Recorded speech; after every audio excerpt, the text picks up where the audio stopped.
Ready.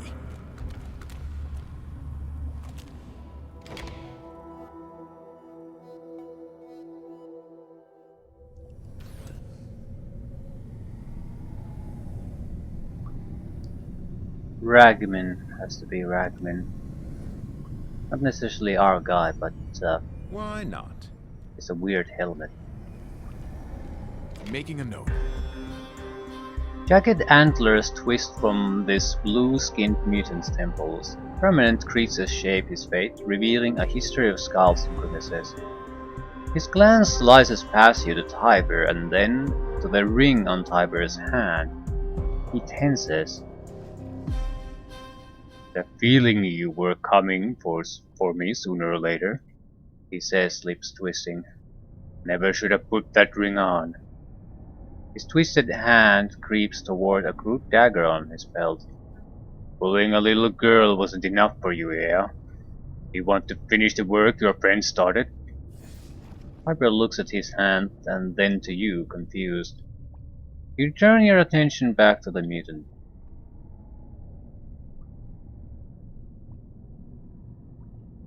Yeah, you aren't Auvigne. That his name? No, I ain't. Drops his hand back to his side. I'm a thief and I ain't nothing like what people would call a nice guy, but I ain't no Auvigne either. He spits on the ground. It's like this. Kelsey has these headaches like I did at her age. The only thing that helped her sleep was the singing wall. He looks between your blank faces and his brow furrows. There was something buried in it. Sounded like voices humming together. His expression darkens. And a few weeks back, your man came in, put her to the side, knocked a hole in the wall, and took the thing out. She begged him to leave it, and he ignored her, and took her singing bowl away. No, Piper snarls, turning on the mutant. You're lying. Auvigne wouldn't do that. Confusion flashes across the mutant's face. Let Tiber speak. He's a good man, Tiber continues, baring his teeth. Better than this world deserves, so you're going to tell me the truth and tell me now. I ain't lying. After I came home and found Kelsey weeping, I went after your man, caught him alone, and maybe he saw my daughter in me because he told me he was sorry, and that he took her music away because he was doing dirty work to help a friend. He eyes Tiber. Not that that excuses anything, but he might have been telling the truth. After I put the ring on, I heard laughing. It's why I dropped it. Couldn't stand the feel of that voice in my head. And he, what, gave you the ring as compensation? Piper says, hands balled into fists. The mutant blinks. No, I took it off his hand before I dumped the body, he says. Put out a hand to stop Tiber. A second later, Tiber slams into your outstretched arm.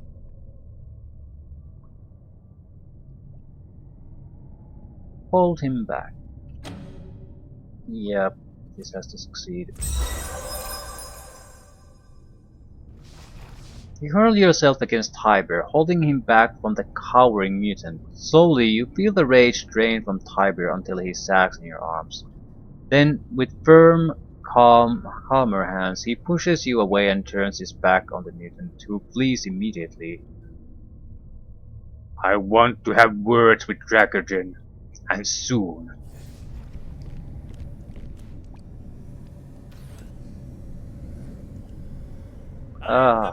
Well, let's go pick a fight then.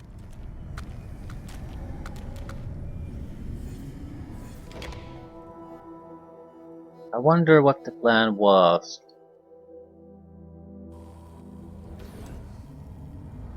Yes.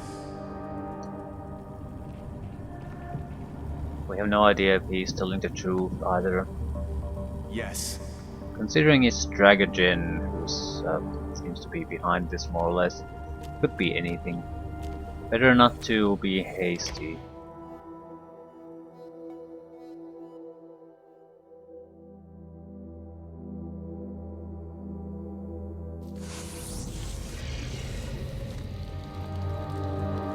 Let's go.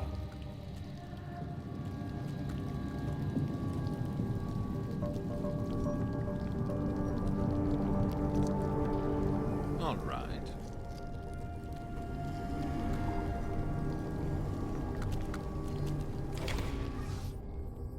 Dragagen's flat eyes roll quickly across you, measuring and studying in a glance. He smiles warmly, but his eyes remain hard. You return, and more quickly than I had anticipated. You have something for me, perhaps? Or perhaps I can do something for you.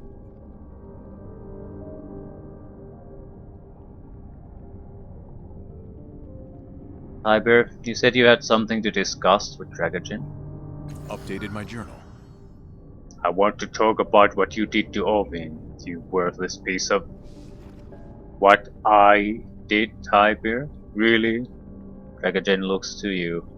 Did Tiber not tell you how he and I came to be acquaintances? Then let me. Dragagen crosses his arms. Tiber was a mercenary for sale to the highest bidder. He came to the Bloom to serve as a lackey to whomever would pay him the most coin, drink, or flesh. An employer approached him about retrieving an artifact from a guarded vault. He took the job.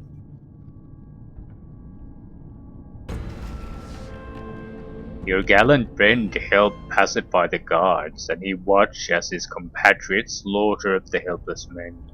It was then they revealed the vault was mine. Wisely, Tiber quit the job and threw himself on my mercy, naming all of his conspirators. I took justice on them and gave their children a lifetime of nightmares. But from Tiber I asked only a year of his service, or his mind-link ring, and a favor to be named. He gave me the ring and fled. I did not pursue him. I'm a man of my word. When his lover came, seeking answers about the ring, he found me instead. Auvigne agreed to serve in my employ for a year, in exchange for the truth of Tiber's whereabouts. I made him my toy. He did work that Tiber would shrink at, in some of the darkest, most dangerous depths of the Bloom. And in all this time, Tiber never returned. Tiber knew what he sacrificed when he gave me the ring. He knew that Auvigne would come, but he gave up the ring without a second thought. At any time he might have come to me to request its return. He never did. In so doing, he knowingly condemned his lover to his fate in the Bloom. Tiber swallows hard, shaking his head, not in negotiation but in shock. He does not interrupt. As for you, Tiber, the favor to be named later is this. I want you to recall the many ways you could have saved Auvigne, to think of how he might have died, to reflect on the depths of his devotion to you, and the shallowness of yours to him. This is the kind of man you travel with, Castav. Know his true character. Best of luck to both of you. He waves his hand, dismissing you. I ruined him. I'm the one killed Auvigne, not that fool at the shrine. Tears streak down Tiber's cheeks, unheeded. There is the truth about what separated us. I was afraid to lose him, so I broke his heart, cheated on him, used my ring to make sure he knew, and it didn't work. He still loved me. He didn't understand why I was punishing him, pushing him away. So I waited until he was away on a supply run, and turned our mercenaries on the village Ovi had sworn to protect. He chuckles through his tears. That did it.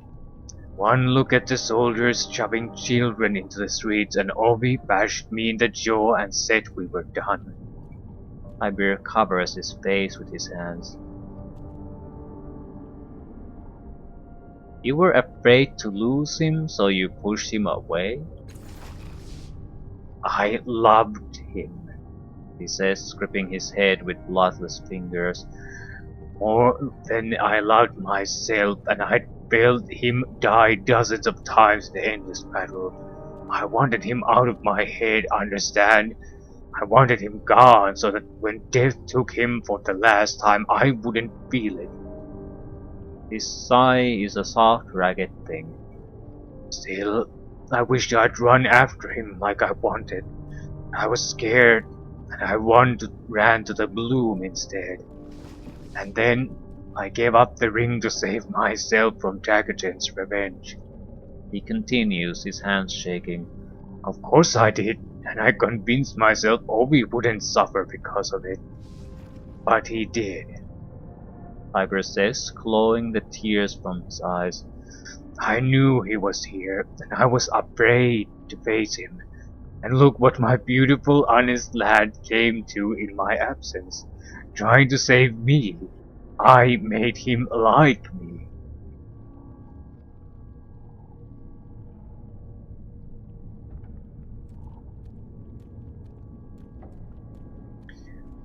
And is that so bad? Yeah, probably shouldn't say that. You're right.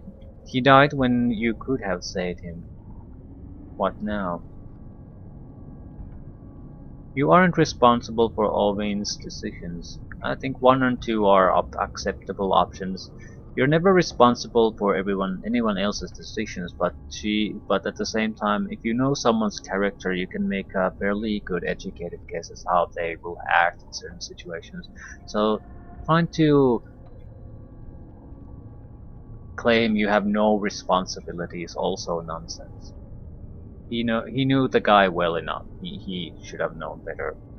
He did know better. He was afraid to do the right thing. You're right. He died when you could have saved him. What now? I don't know. There's no saving him now, and I either live with that or I don't. He straightens, adjusting his clothing, and gives you a weary smile. Sometimes you feel like a day should end when you've borne too much, but it doesn't, and you have to keep going, don't you? Ibra takes a deep breath. Give me some time to myself with you. I've had enough of talk for now. Being honest. Yeah. This is not a good day for us. Group is breaking apart. One of us might even kill himself. On my way. And we're looking for a way to fuck up with Erritis too. So yeah, this could end up real bad.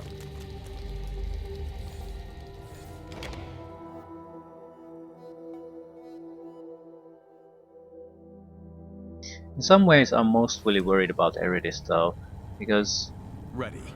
he seems to have the demons versus some kind of a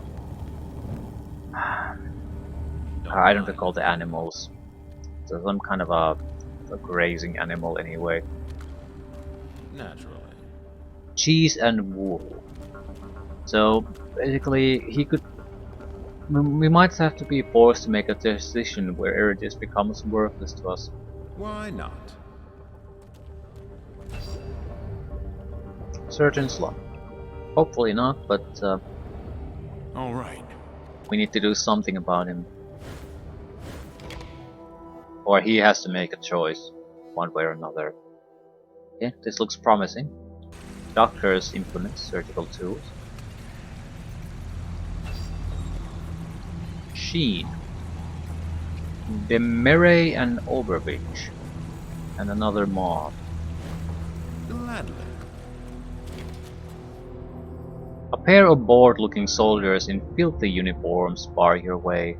Blue and silver markings are still visible under the grime, but only just. Their weapons, on the other hand, are clean, well-maintained, and appear to have seen serious use. The guards glance at each other for the barest fraction of a second and then, hiding a smirk, the first one says, "Welcome to Surgeon's Slum, under the protection of Artaglio's irregulars. Here to see one of our fine medical professionals. It'll only cost you He breaks off suddenly. No fee. Beg your pardon. Can you tell me something about this place?" His eyes are fixed on your tattoo. "I'm sorry, we'll have to speak with our captain, Artaglio." He and his companion turn away, pointedly avoiding your gaze, though they notice I'm a cast off. Renard, Artaglio, Apothecary Boras, Sheen, and Demere and Overreach. These are the doctors, clearly. Ort Fong, another surgeon. Like, a very compact area. This was a shop. This mysterious device spews out brightly colored cubic bubbles, the result of chemical process you can't begin to fathom. This table is covered with strange instruments and controls. Three sturdy metal levers jut from a mechanism affixed to the floor. Etched along their base are a series of symbols marking each position to which the levers can be set. So what do you sell? When she turns, you realize that the thing you had mistaken for a bundle of sticks and twine is a woman. An impossibly thin woman. Her face is all angles and lines, her arms summer twigs. Her clothes drape across her like sailcloth, and though her face is young and her eyes are old. Her hands are pitted and scarred from alchemical processes, the apparatus for which stand in dizzying profusion behind her. She does not meet your gaze as she greets you, but her eyes rove across your body, watching and weighing. "Travelers, the shop of Sheen lies open before you. Essences distilled, draughts for quaffing, experiences delivered a mouthful at a time." Her voice is flat, though an undercurrent in her voice sings at a register you cannot hear.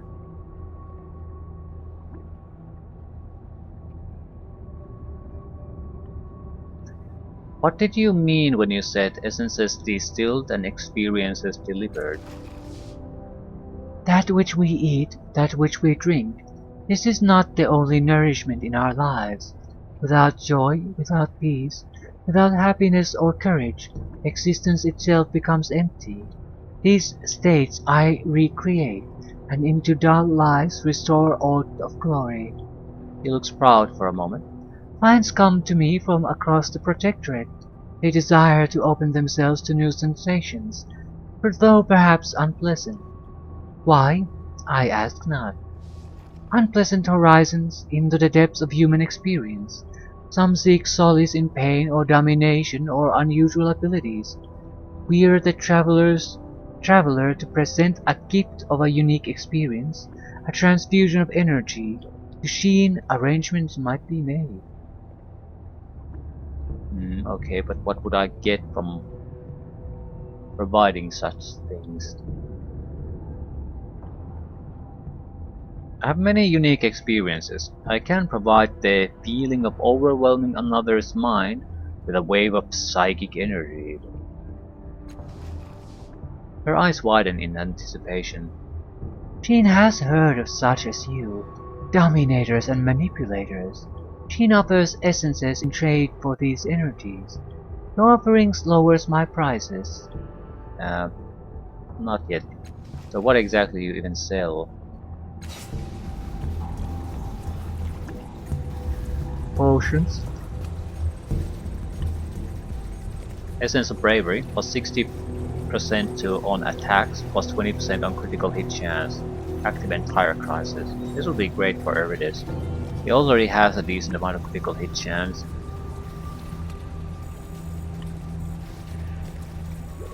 Sarak's Essence.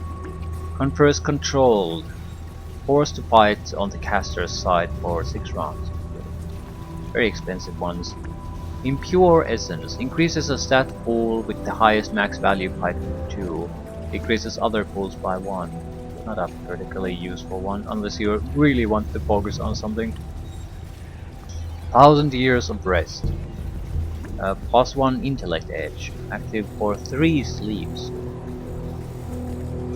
Essence of Knowledge. Choose a lore skill. Permanent +1 training level in that skill. I think we have all that specialized, so I'm not spending 600 on this. Confers Essence of the Severed Tongue. Severed Tongue. Severed. Right. Severed Tongue. 30% on Deception, Intimidation, and Persuasion. It's active until next week. This could be, again, very useful. Because I would imagine if there's some kind of a peaceful solution to the... Let's say, when we start to reach the end game, I would imagine that you're gonna want these type of buffs there. You're gonna need them if you want to have any reasonable chance of success. Essence of the Elder Unagran. Essence of +4 resistance, +8 energy damage on attacks. Active entire crisis. Confers Elemental of Quickness, +1 speed edge, active until next week.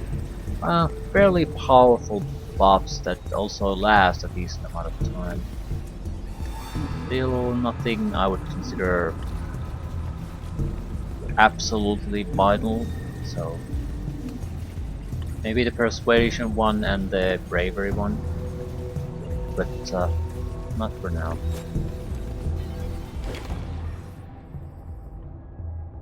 Tell me about yourself. The expression drains from her face. From the clock of Kala I hail. Superiority made flesh. The city of Sada Emidu, the house above the Indigel, saw my birthright to explore, to delve, to understand. Yet the Zialitor, in his wisdom, with his implants, told my family that my researches endangered me, reduced me from an ogre to a mere human. Her voice has risen to a shout and she collects herself. He continues more calmly. Rather than suffer legal exile, to this place I came. The bloom sought a piece of my mind, so I took a piece of its, and from that connection comes the ability to draw essences. Seek me now, seek my knowledge. Care not whether my modifications endanger me. Liz. The angry cast of her eyes suggests that these memories are anything but. She turns and spits into a bottle near her strange apparatus. Can you create a mixture that will open the maw here in the slum? Know you what it seeks? All creatures live in desire. So too must the maw desire something. Yeah, I have no idea. I can create any essence you desire, if your desire holds solid in your mind. Otherwise, she blows across her fingers. Ephemera. I ask again, do you know? No, I don't. Very well. So, she's here for us to access this. Why not? Boras. No. We want to visit the doctors. We'll come back here later. Action! Here I come!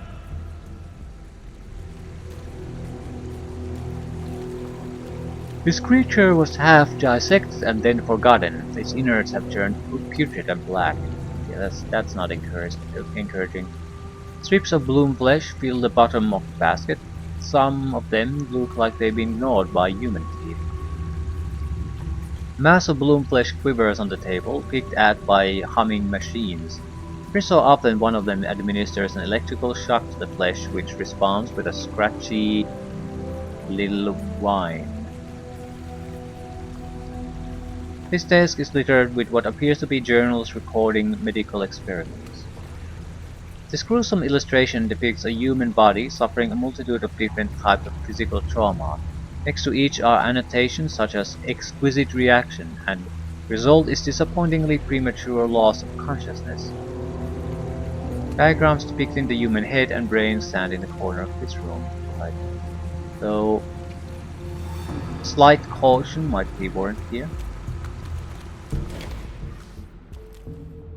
Why, good sir, greetings, greetings, and welcome to our little operation. His long face suffuses with a smile at his joke. His sagging skin and the dark bags under his eyes speak of a deep physical weariness, but his manner is bright and cheery. He wipes his nose on a filthy sleeve and extends his hand. My name is Dr. Demere. His partner steps forward as well. And I am Dr. Oberich. He extends his hand. It's probably best to grasp the top one. Like his partner, his face is long and seamed. Unlike his partner, each of his arms is bifurcated at the elbow, with a mechanical forearm and a hand grafted to them. A multitude of prosthetic eyes are drilled into the top of his head. Okay. But where are our manners? How can we help you? Erritis is trying to purge demons from his body. Can you help? I am? Can you? I don't think we've ever expelled one of those. That does seem like a sort of thing one would remember. No, I think not. Growths, yes. Intestines, yes. Demons and miscellaneous supernatural infestations. Not our area of expertise, I'm afraid. Well, we could remove all infected organs and drain the fluids until the infection abates. Hold a moment. Is he interested in surviving the procedure? I would prefer not to be dead until I'm dead, Erritis says politely. Well, scratch that option then. I feel like we're missing something obvious. Making a note. Or someone, my esteemed colleague. Remember hearing about an expert in the field of nano-demons who fled to the Bloom. I cannot remember her name for the life of me. I believe she's hiding in the old slave block. Happy hunting. Okay.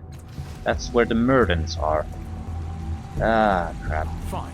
Well, at least we have something to go after.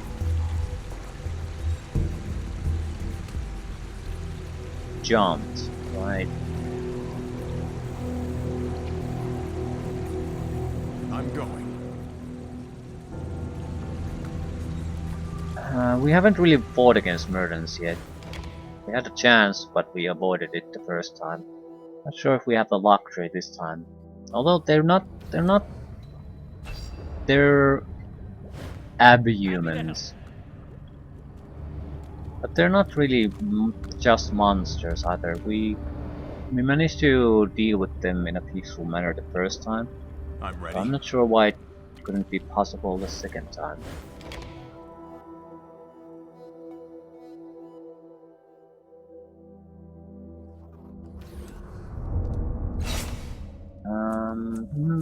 Do I have a blade? I think I'll switch my weapon.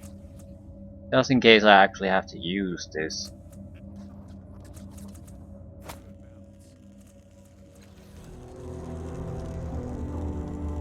This wheeled vehicle looks like it was abandoned here during some kind of a military assault. I'm going. Ooh, healing flesh.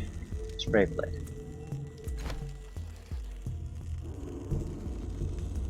Absolutely. Murden. All right.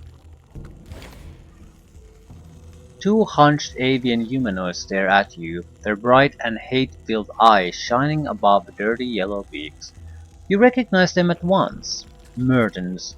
They emit a kind of psychic buzz, a mental blanket that makes it difficult for you to concentrate. One puffs up its greasy black feathers to make itself look larger, while the other scrapes close to the ground.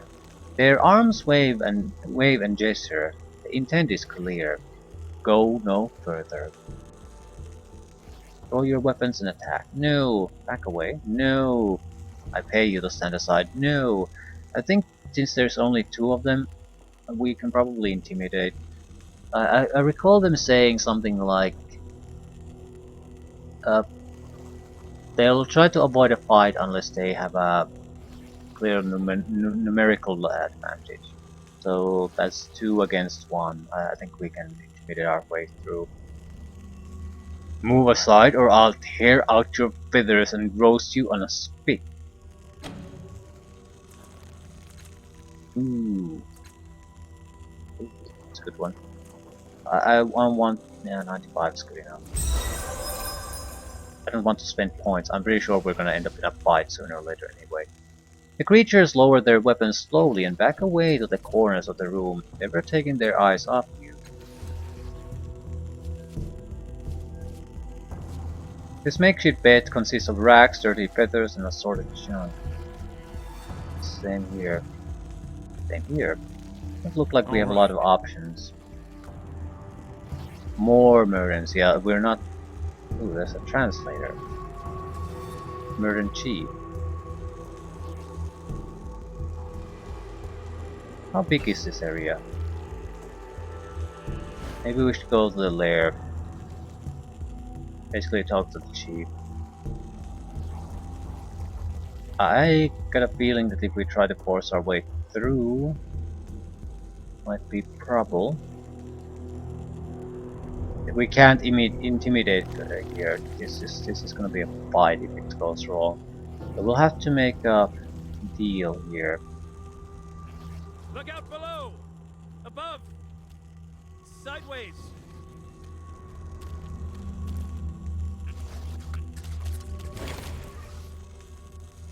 The larger size of this Murden and the grey down that covers his head gives him a more stately and menacing look than his compatriots.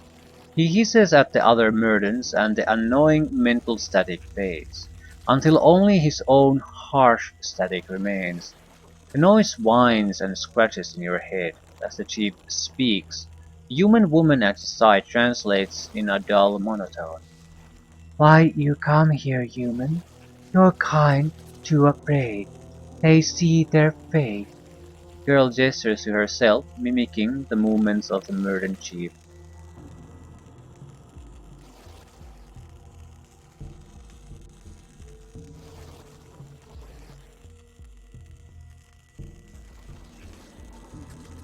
I don't actually care. I can talk about things that I don't particularly care about. Can you tell me about your people? I don't think he wants to talk to me.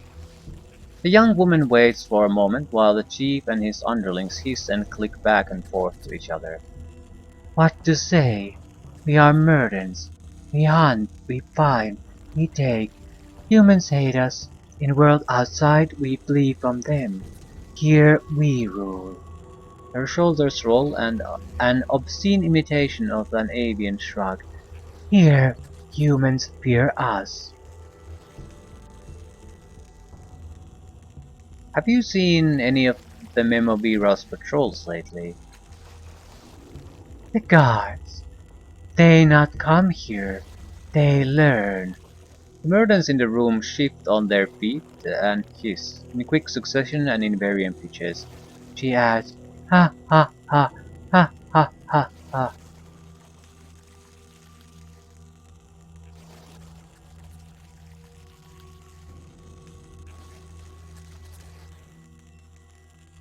The statics is their mental, how they speak together, and I'm not particularly interested in the woman at the moment. So farewell. Yes, go. Why not? There's something there, so I don't think we want to leave this thing entirely. We're interested in something else. Of course. Ah, healing supplies. Crumbling masonry serves as a testament to a past effort to reinforce the walls, but the Bloom seems to have other ideas. Are these are, I suppose, are jail cells. Yes. Now. Happy to help.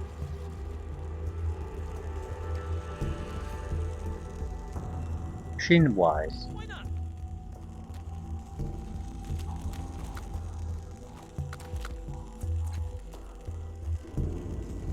Absolutely. As you tug on the heavy door, a panic-filled male voice calls out to you. Hello? Is someone out there? I know you're not murderers. I can feel their blasted mental noise. And by all the gods, I hope you're friendlier than they are. Please, you have to help me. For the love of everything you hold dear, please open the door. Uh, sure, we'll bash the door. No, pick the lock.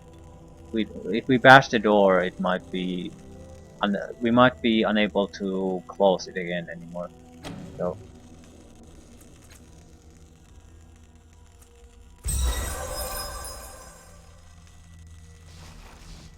with a click, you unlock the door, and it crumbles open, revealing an emaciated man in tattered rags, a look of profound shock and fear on his face. Behind him, blood and bones litter the floor. The man is short and dark, and his face is scarred and disfigured. One of his injuries is freshly branded on his cheek, a stylish blade with blood dripping from it. He wears the ragged clothes of a loom slave, tattered and filthy. He tries desperately to push past you. Oh, let me out of here, I beg you.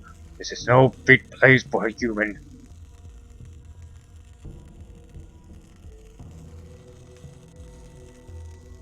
Speed. Someone put you there for a reason. Push him back into the room.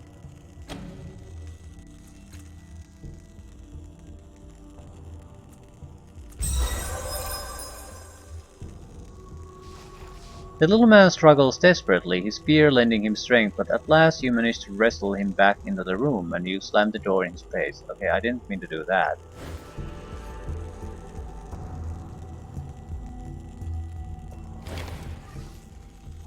He beats furiously on the door and his voice changes dramatically from polite and nervous tone from before.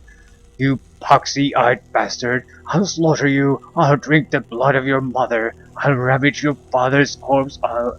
He cuts off abruptly. By the Black Three! What's that?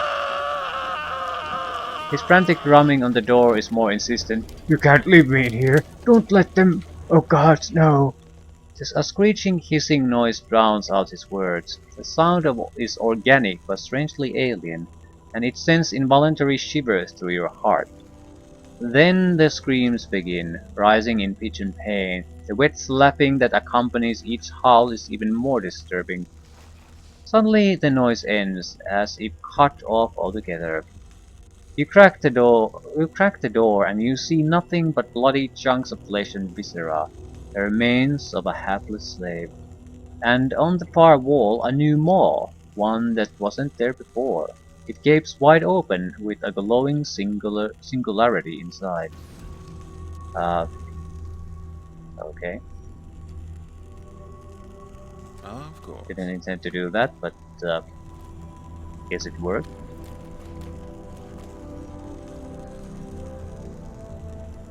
Manacles hang from the top of these lints. Blood and viscera cover the floor around them. Yes.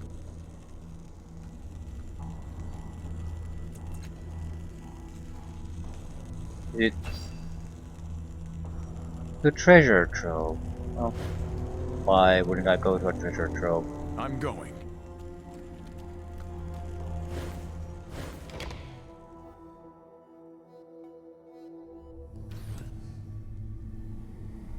What's the catch? Yes. Now. Heart of Mali. Counters negative fiddles. They applied to this character and heals 1 point of might, speed, and intellect per turn, active for 5 rounds. This strange device resembles a heavy cinder block with a protruding lens that retracts and extends. It releases a brilliant flash of light whenever the button on the side is pressed, and strange images form on the block's cracked crystalline panel. Take all this shit. I'm ready. Soul of the Forgotten. This casket is all that remains of a forgotten people who once lived and prospered in the Ninth World. Their names are etched into the lid in markings that resemble no known language. While beautifully engraved on the outside, the casket is minimalist, even bare. On the inside, a single pastel lies within, containing the essence of those who created it. We can actually use this one. Black metal frame. This metal frame is about as tall as a human and perhaps twice as wide. Rivets hide cleverly constructed joints, and the entire structure can collapse to the size of your forearm.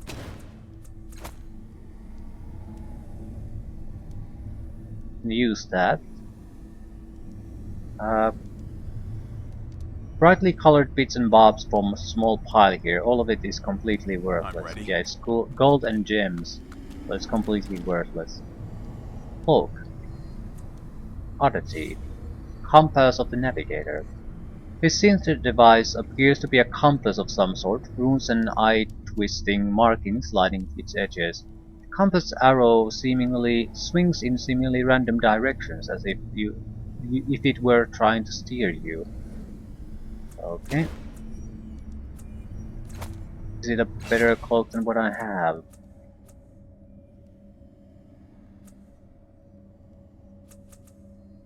Resistance, willpower, intellect tasks. Resistance armor, movement speed. I think it is.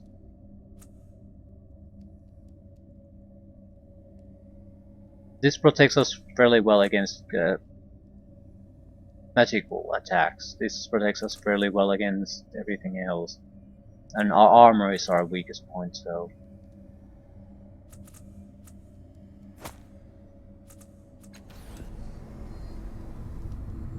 I'm going. Astronomical Mirrorcaster. Ooh. Excellent. Another Mirrorcaster. Floating Pendant. Held by an invisible chain, this pendant is in the shape of a tiny simplified ram.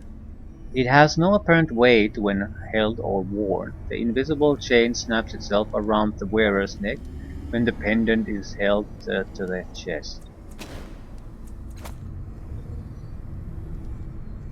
Skeletal remains of a human lie amidst the treasure, clad in shiny armor. Unfortunately, armor is purely ornamental.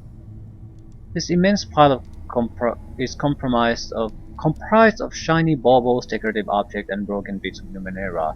Most of the treasure has no practical value whatsoever. Right. I'm ready. Tucked away in the fleshy abscess is a sculpture of a pickaxe embedded in a jumble of stone blocks. Right. Near the sculpture's base, a bronze plate. Etched on the plaque is a short message. Better to swing the pick than strike the vein. Shins are shackles and treasures chains.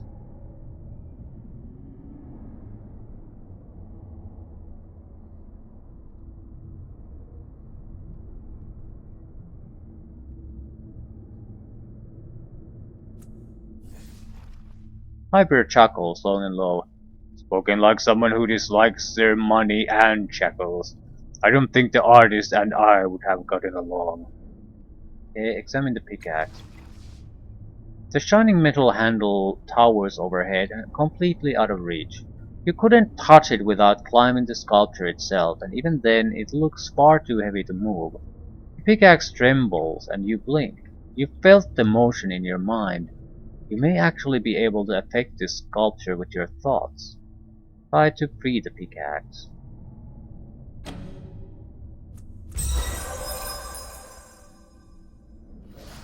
You focus on the handle and the pickaxe and think. Move. It twitches, but nothing else happens. Shutting out every sound around you, every tremor in the floor, and the soft thumping of your heart, you pit your full attention against the shape of the tool above you.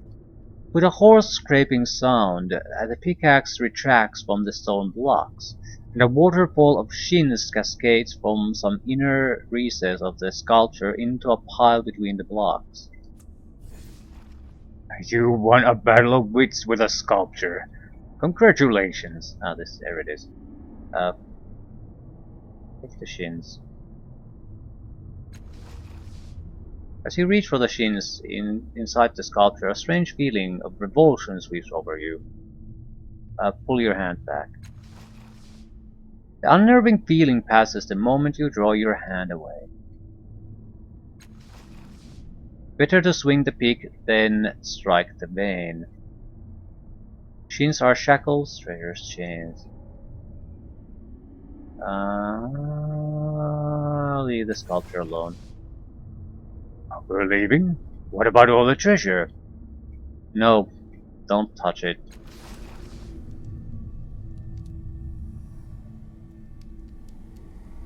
I think it would probably close the portal or something.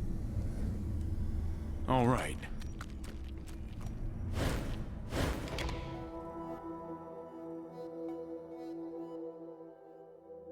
But there might be another solution. Coming. But trust your instincts. Naturally. We did get a couple of good items from it, so our wealth increased substantially. Ready. This old metal door looks fairly solid. It has a single mechanical lock. You notice that the mechanism appears complicated, suggesting that it's more than just a simple lock. Examine. Embedded within the locking mechanism is a thin bladder of air, and as you look more carefully, you realize that the bladder is somehow connected to a series of tubes. This is a trap. A cunning, ingenious trap that is beyond the skill of the mutants. It must be part of the original design of the door. Disarm the trap.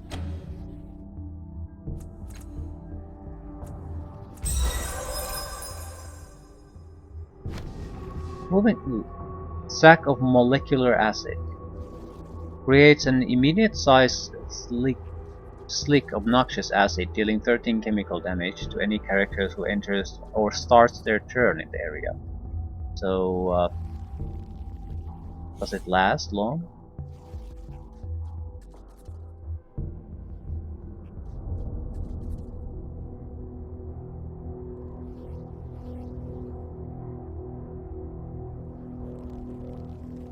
I don't know. Moving slowly and methodically, you trace the trigger mechanism to a pinhole nozzle in front of the door, which leads back to a small reservoir. It contains a dangerous substance that would be sprayed on a hapless victim. After disabling the triggers, you remove the reservoir from the door. You are now the proud owner of a small sack of molecular acid. Pick the lock.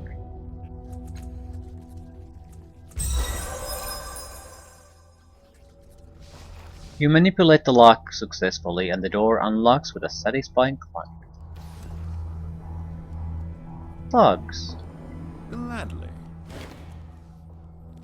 Two men share this cell. Both of them wear the armor of the Memovira's soldiers. A third soldier lies on the ground nearby, lifeless. One of the survivors is badly hurt, bleeding and clutching his side. The other, a younger man, appears uninjured. His hands are bound with rusty manacles, and he looks blearily up at you with eyes that suggest that he's waiting for the butcher's blade. When he realizes that you are not a Murden, his face lights with frantic hope. Oh, thank the gods you come. If you can free us, you can name your reward to Bruska, or with Memovira herself. How did you get here? We've been on this route for a long time, a very long time. We've never had any trouble with the murders before. They always paid their tribute, so we had no reason to think they just tried to slaughter us. We fought back and we survived the fight, but He gestures to his companion. I don't know how much longer he'll survive. We need your help to escape. How have you been treated? They give us some bowls of slop now and then, but I don't dare eat it. If I used it as a chamber pot, you'd never know the difference. Otherwise, they ignore Zebak and me. I mean, if you don't count the time when they came in here and ate pieces of Pele, they're keeping us fresh, is what I think, instead of letting us rot. Our time will come, I'm sure of it. Yeah, free them both. There's a key by the door, friend. Just use that and... Excellent. He finishes as you unlock him and his friend. Can I trouble you before something else? With the shape Zebak is in, there's no way we can get out of here alive. At least not with the murdered guards watching the entryway. Can you do something about them? Wait here for now.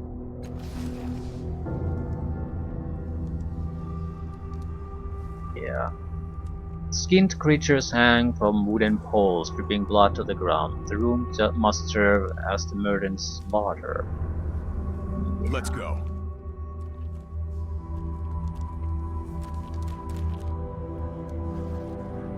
Only 2 guards. Maybe Ready. you could temporarily distract them.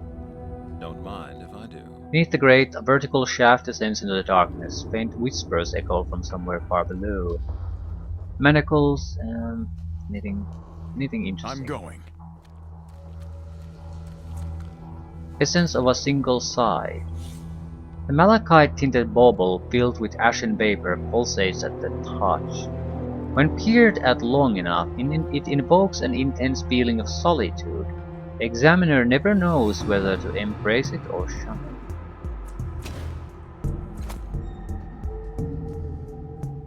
it. Sure enough.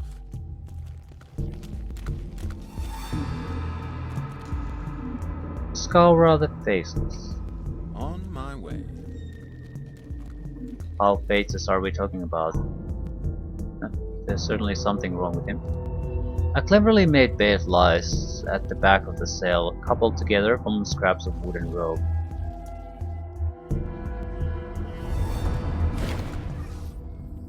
This creature stirs and mutters at your approach. Though the form is recognizably humanoid, its head is horribly disfigured. Something has wiped her face clean of features, leaving an expanse of mottled and bulbous flesh, save only a horrifically enlarged mouth and 2 small holes where her ears should be. She hears you approach and clutches a small jar close to her chest. What would you have with Skora?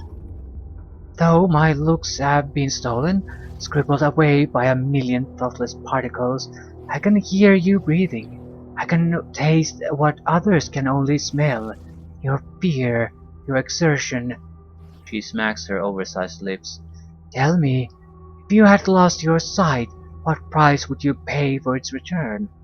I think this is the woman who had a home in the cliffs section of the Sagas.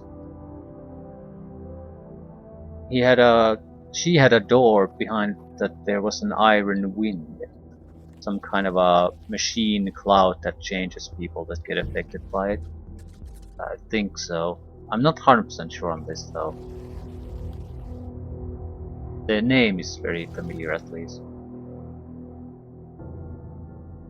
But it has been so long gone that I could remember the name wrong.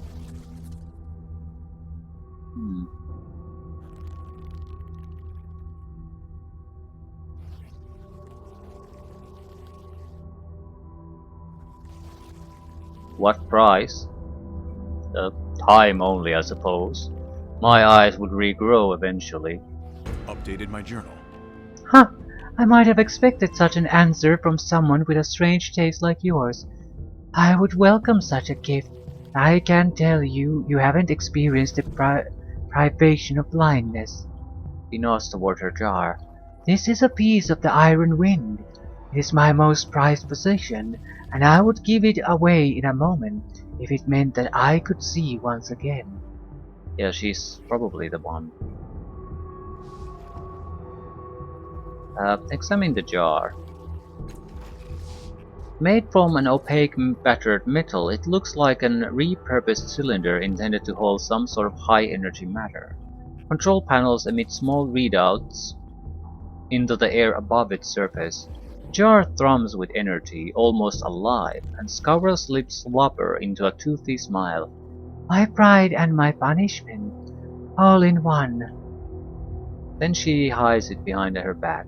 And if you want it, you'll help me regain my sight. If not, you'll never know its wonders. Okay. What exactly happened to you? I was a nano once, a researcher on the cutting edge of science of nano spirits. In particular, I sought to harness the power of the iron wind. But the shields, my shields, they gave way around me, and the iron wind whirled in and found me. She smiles sadly, her immense mouth drooling. She pats the jar. I captured some of the iron wind here, but it still remade me. I was cast out, an abomination, and now I skulk and beg for my living. At least the Murdens fear me. So the Iron Wind stole your face? Is it in that jar? If so, can I see? Perhaps I should hold on to that jar, especially if it steals faces. No, Erritis, I think that would be a bad idea. She nestles the jar close to her, her hands hover above the controls. A very bad idea. Stay back, you creature of dancing smells. Good smells, I hope. Not like the rest of this place. Or you, milady. Erritis blushes and quickly tries to recover his mistake. Not that you smell so bad, all things considered. Wait, you don't have a nose. She shakes her face at him, baring her teeth, and he backs away. My companion Erritis has an interesting problem. I'm wondering if you can help him.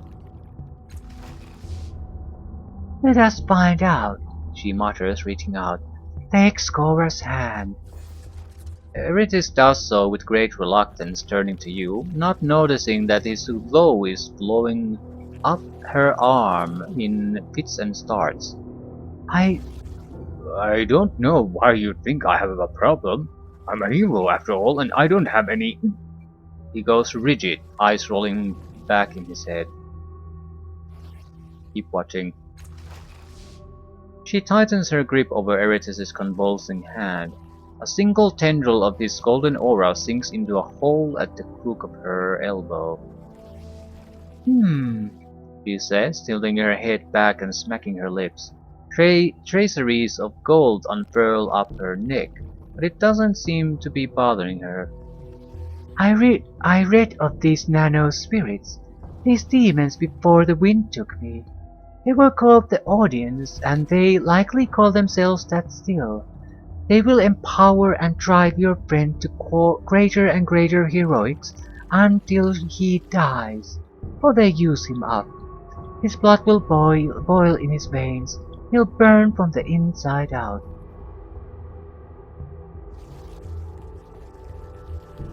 Yeah, I need to use him as a hero. He's no use to me as a normal man. That's not really a... I don't think I'm the one to sacrifice myself without a second thought.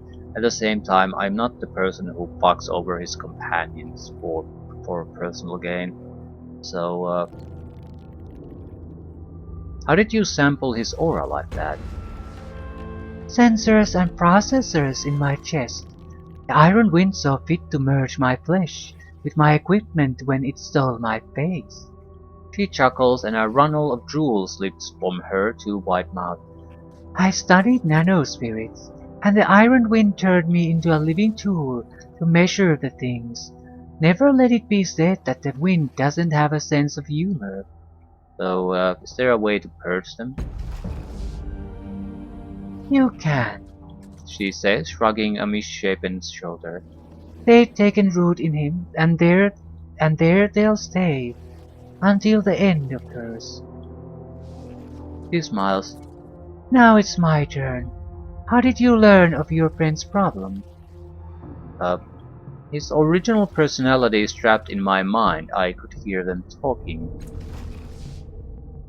Perfect. She says. though the information doesn't seem to have surprised her at all that much. Well, return to your mind and follow my instructions to the letter. Making a note. Skora has the faintest gold aura now. Once there, call them by their names. The stronger ones are the paragons, the weaker ones. She pauses, smacking her lips. A glow around her fades. Cathartics. Call them forth and they will speak to you. Perhaps you will be able to convince them to leave your friend alone. I don't think so. I don't even know, not sure I want that. But could you just not burn him to crisp all that quickly? I mean, he sort of doesn't really sleep at all, for example. So they're certainly squeezing the life out of him. So if they could just hold back a little, that would be perfect. She abruptly releases Erritis' hand and he stumbles back, massaging his wrist. I think I slept, Erritis says in tones of soft wonder. I never sleep. His glow returns inch by inch. Now, what else?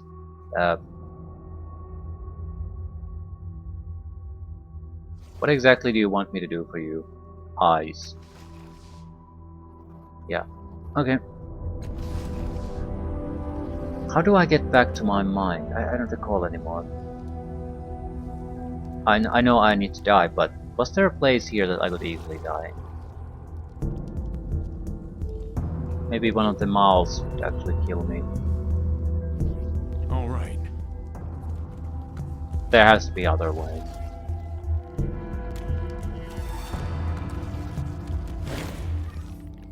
The Murden draws back from you, hissing, and it looks nervously to its comrade on the other side of the room. It emits bursts of mental static that feels like trepidation. Yeah, I need to speak with you. The Murden pulls a knife from its leathery cloak and waves it around to keep you back. It gestures toward the other Murden, and it spits a foul glob of yellow sputum at your feet to emphasize its point. Coming. The Murden puffs itself up. Yeah, okay. Leader. I suppose I need to talk to the leader then. On my way. I'm going to protect the guards. That will wrap up a quest, but what is this? Chief's Nest.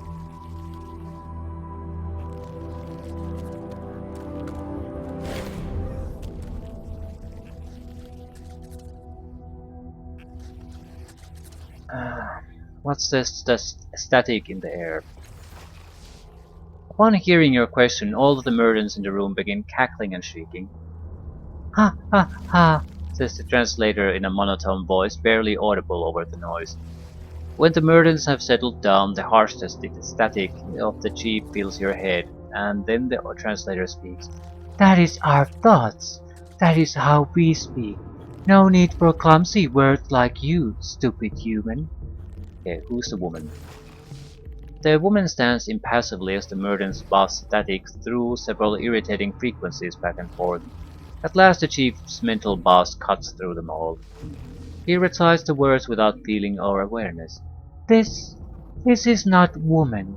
Shell is empty. Woman is God. Why you speak of it as human? It is machine.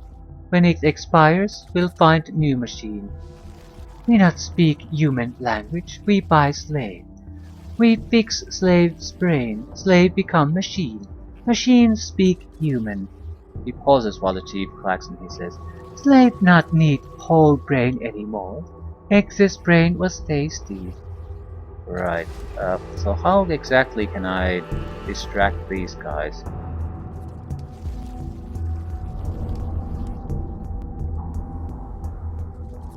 Besides just putting up a fight, maybe I can do something with her. Get her the eyes. It has to be the doctors. They gave the other guy hand legs. Or leg hands. I mean, if they fear her and she comes out, they might be willing to move aside, clear the path. Alternatively, we're just gonna put a basically put these sons of bitches into the ground. On it. A battered standard lines the edge of the murdered chief's nest, covered in his filth. Its cloth is torn and ragged, but it remains largely intact. Can I take the standard?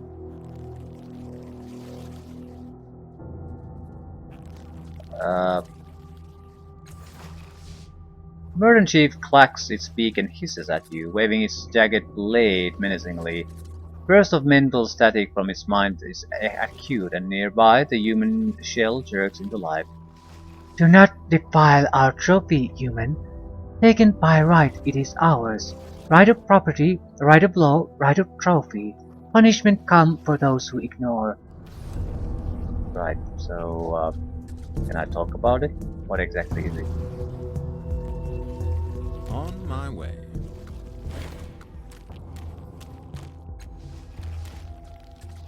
Can't talk about anything. Look out below! Above! Sideways! Shit.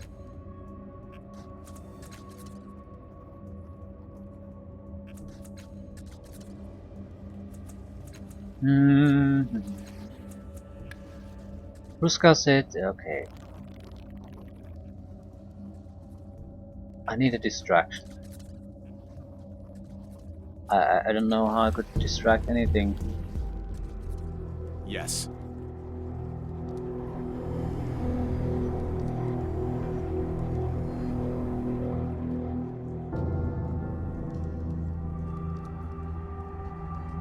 The thing that I'm fearing is that if I leave here, they'll end up dead.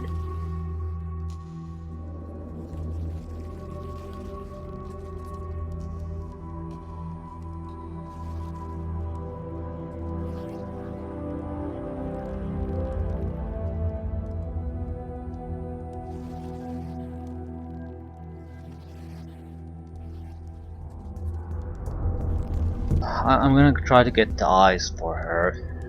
Hope that nothing happens here in the meantime. I'm not exactly going to spend a lot of time away. But my standard operation habit isn't to just try to murder people if there's a decent hope that there's alternative solutions available. I'm not going to start murdering the murderers either immediately.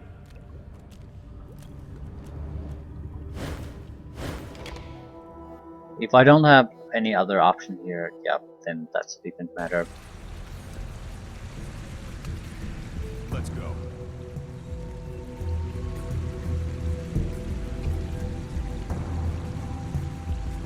Yes.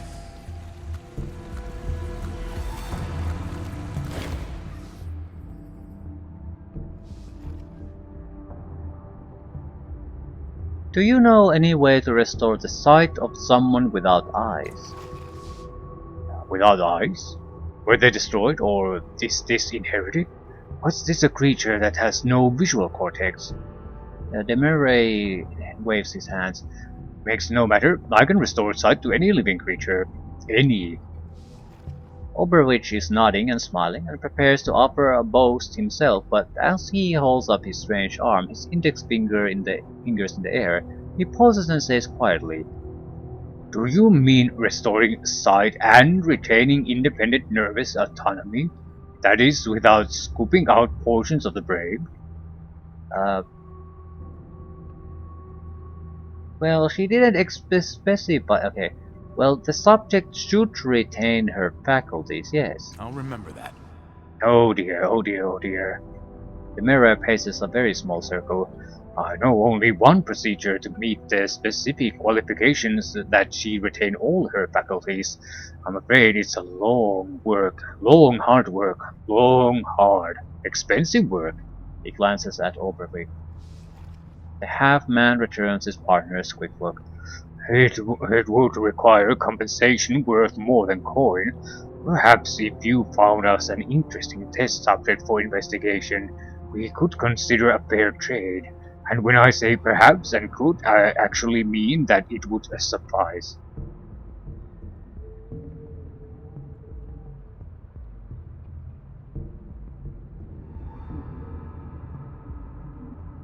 Hmm.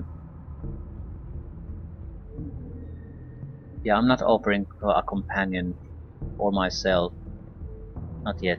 What qualifications do you need for an interesting test subject? All of our patients are unique in some way. We need someone outside the norm, someone who has some special aspect that no one else can offer. Oh, yes, yes. We're always trying to expand our knowledge, advance the field of study to, well, you get the point. We need someone who can help us develop art and understanding, which is to say, someone new, not someone we've already enchanted, enhanced, rather.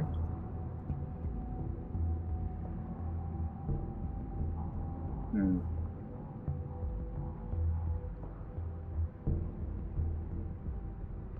I have no idea what they're looking for.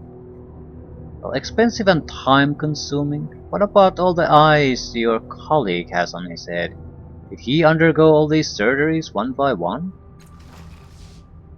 My friend, his eyes provide a valuable function for me, and they are not simple baubles to be handed out as favors. They are affixed to me and provide certain insights. He bobs his head quickly and nervously, and as if to belie his words, one of them falls from his head. Fast. He asks, hastily scooping it up and reattaching it. Very well, very well. You've caught us in a slight embellishment, as one might expect from someone of your mental caliber. He looks to his compatriot. Did I not tell you that our friend's intellect has something to be admired? I did. We don't necessarily need a subject, I suppose, but I did not embroid the truth entire. This is an expensive item. To replace it would cost us 200 A shins. Okay, that's nothing. I'll pay it. Oberwitch shakes his head sadly. Such a possible contribution to knowledge and learning lost. That doesn't stop him from taking your money. I hope my esteemed colleague will cheer himself by thinking of how we can advance our research through the expenditure of these funds. He elbows Oberwitch.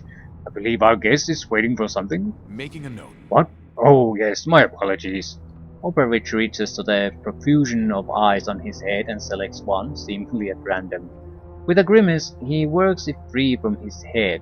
His scarred flesh flows around and fills the hole where it resided. Simply place this eye on the recipient's face and it will do the rest of the work. Easy. Uh, thanks. What if I put it on my own face? It will likely not work. And it would scoop out a portion of your brain in the attempt. No, sadly, I cannot recommend you try it. Yeah, very well. Okay. No time to lose. No time to lose. Maybe this single-eyed monstrosity will scare the guards enough so that the rest of the guards can escape. Assuming they're still alive, of course. The game seems to be somewhat unforgiving about the timing issue, so if you don't make a choice, it fucks you over. Yes. Now. So this comes at least with a minor risk, but not to our health, just a failure of a quest.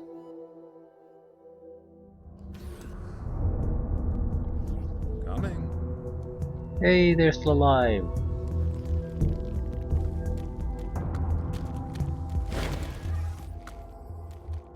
Why do you return? What have you brought to poor Skora? Well, I have an eye for you. Press Oberwitch's eye into her face. Sweet sight returns. I welcome it, friend. Yeah, the eye begins to burn into her flesh, extruding small legs that heat and twist as they burrow deeper into the meat and bone of her head. She claps her hands over the eye, instinctively scrubbing the invasive device, and you recognize the titanic act of will it takes for her to let the eye do its work. Her trust in you must be great, or her need for vision desperate. After what seems like an eternity of her screams and moans, Skora pulls her hand from her disfigured face. She tilts her head up at you, and her mouth stretches into an involuntary smile of pure joy. You wave your hand in front of her face, and the eye tracks it naturally, cleanly. She throws her arms around you, sobbing with relief and happiness. Okay, Jar of Iron Wind. What do we do with this? It's another quest item. So we have these quest items, but we have no fucking clue what quests they're related to. They warp and transform any matter they touch. Very, very dangerous. At last she collects herself, wiping away the stream of tears that poured from the single eye. She looks in amazement at the moisture on her hands and mutters, It has rebuilt the entire structure. Amazing. More investigation required.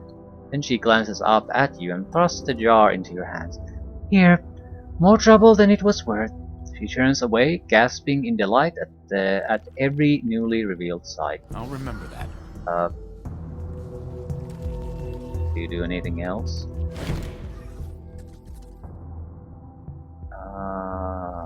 Okay, no, so this does not help us in any way. On it. It certainly looks like we're faced with a choice. Either we... Couldn't I just escort them?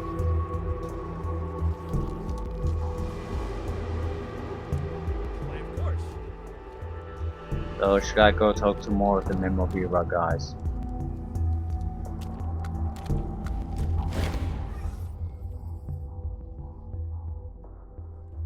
This man's breathing is labored and his eyes barely focus on you. Blood has soaked his brigandine armor. Better out talking to him. He nods to his comrade. His voice is soft, almost a whisper. I ain't got much breath left in me. Let me take a look at your wound. He murmurs, peeling back his blood-caked armor. He looks at you with a mix of hope and dread, probably assuming that you're a healer. Fortunately, you have some knowledge of medicine, or you remember some of your sire's knowledge perhaps. Soldiers' wood don't smell of corruption, and you're certainly there survivable, but only with treatment, which he won't get until he escapes this cell. Ooh. Your name is Zebak. I think I met your children in Sega's Cliffs. Sebanim. He reaches out a shaking hand to clutch your shoulder. Are they well? Well, they were fine when I last saw them. His grip on your shoulder tightens and his eyes grow wet. Thank the gods. If I survive this, I'm going home, never letting them out of my sight again. Don't care what Ruska says. He shakes his head. Time has a way of slipping out of your hands in the bloom. That's what they say. I never meant to stay so long. Okay. I think I can get you out of here? Maybe? Can I? If you're gonna help us escape, better talk to him. I won't be of much use, but I'll follow along the best I can. Right, so do we have a plan? Ooh, what winds took? Can I do? Yeah, I have no idea. Quest completions.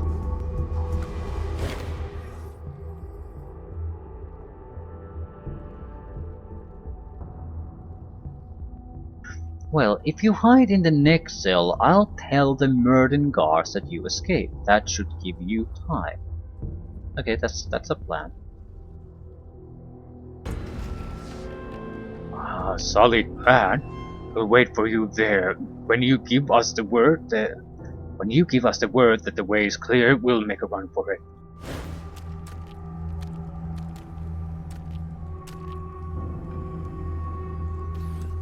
Yeah. Absolutely.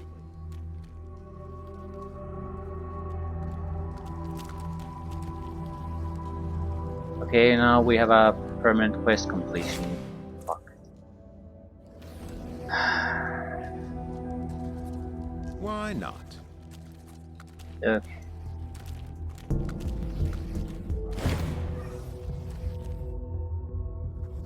Your prisoners are gone. The creature looks at you blankly for a moment, then darts a quick glance at its comrade. You sense a static psychic exchange between them, and they turn and dash down the hall. I'm ready. I'm always ready.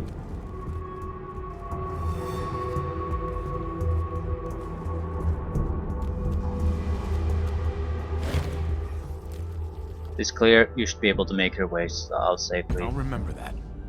You have our gratitude, friend. Very well.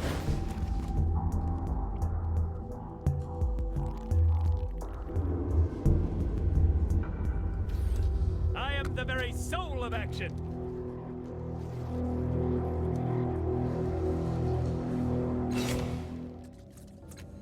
Report back to Brusk.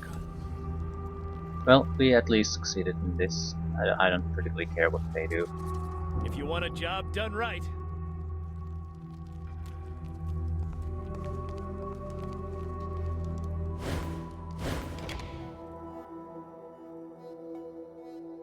How do I kill myself? Oh, I can ask the construct to kill myself. Right. I am the very soul of action. I'll just report our success with the patrols and leave things at that. Gladly. The Erritis situation could take on some time. We also have, I think, a couple of items that they're text adventure items. So I'll use those too. It might take some time. I'm trying to not trade the dagger, the transdimensional dagger, away for what the fuck are they called?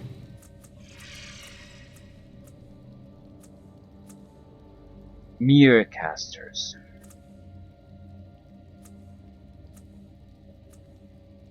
Astronomical mirror caster. I think I might have actually had someone else too. We could also use some of these, like the Soul of a Forgotten or something. So I'll go through these closer when I go through the mirror caster. At last.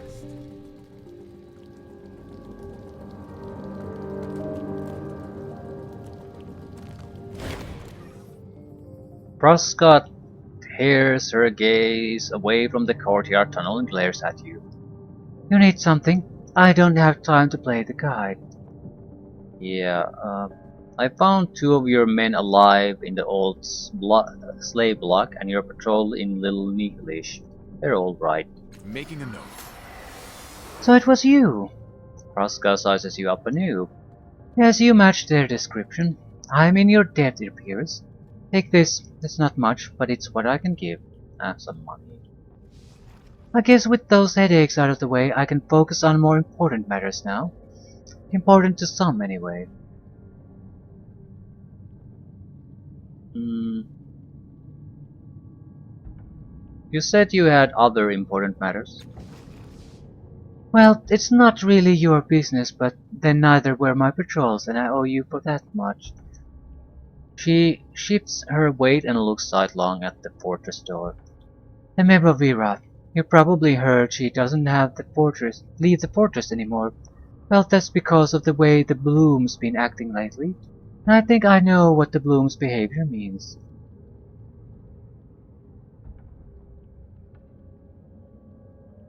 Memovira doesn't ever leave the fortress?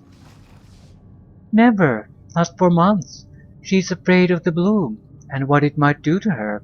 She thinks the closing and shifting of Mars is a message. A warning. Okay, so what does it mean? She lowers her voice. Do you know how the Memovira came to power? They say the Bloom helped her, that it turned against the old Memovira and destroyed him. I was a kid, just a green mercenary at the time, but I remember the way the Bloom changed. The old Memovira could, well, not control the Bloom. I don't think anyone can do that, but sort of coax the Bloom to do what he wanted. Then one day the Bloom just stopped responding. Mouths closed or reopened in horrible places, and a few weeks later the old Memovira was gone. She juts her chin toward the gate.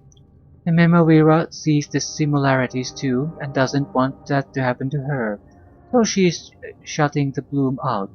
She doesn't know what to do.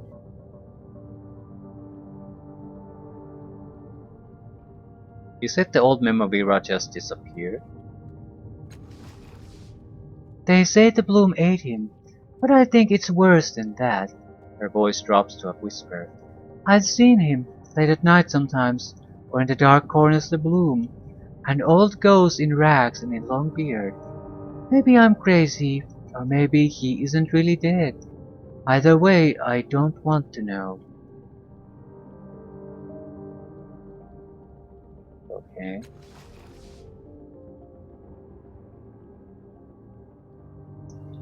Yeah, it doesn't look like I can do anything. We got a little upset of this.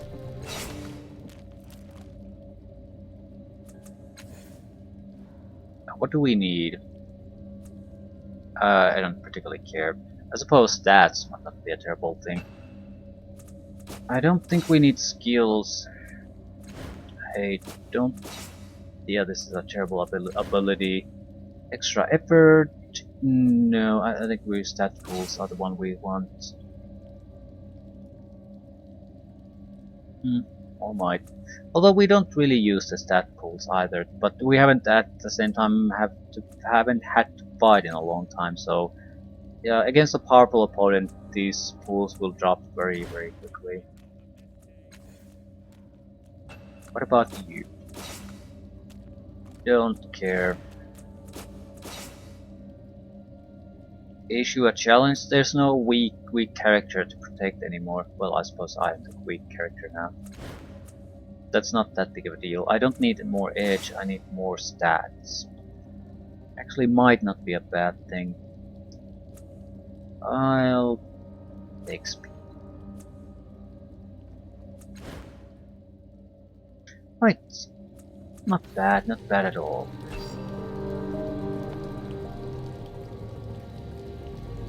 Just thinking about what we want to use. Mere casters and bring the helmet to its owner's people.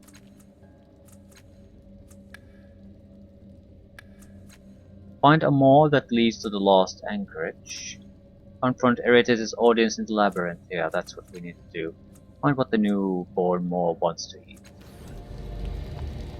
So I'll leave things here. We'll let Waits for Prey kill me. Hopefully it'll lead to something good.